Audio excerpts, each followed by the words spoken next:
comment aller à un date par ses propres moyens tout en restant dans une posture de femme fatale, surtout à la campagne.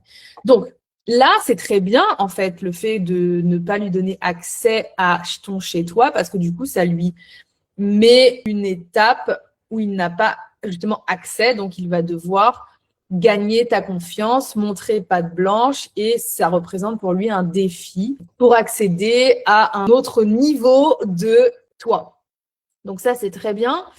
Et quand il te propose de venir te chercher ou quoi, à ce moment-là, tu dis je préfère venir par mes propres moyens. On verra plus tard si j'accepte que tu viennes me chercher sur ton cheval blanc à ma porte ou un truc comme ça, un truc marrant. Dans les premiers échanges, si votre sécurité n'est pas en danger, ne faites pas un drama de manière extrêmement solennelle de choses que vous pouvez aussi faire passer en mode léger, sympa et normal. C'est sympa aussi de le laisser un petit peu comprendre ce que ça veut dire.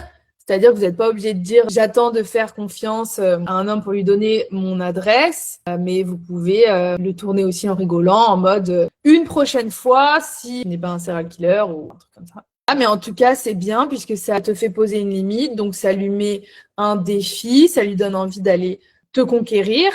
Et tu lui dis non, donc c'est ça l'idée, hein, c'est de lui dire non, ça veut dire que tu oses lui dire non. Ça, pour les hommes, c'est un strong signal que tu as de l'estime de toi, que tu sais ce que tu vaux et que tu n'es pas là pour lui plaire et que tu es là pour ton propre vie, ta propre stature et que c'est un choix et pas une femme avec pas d'estime de toi.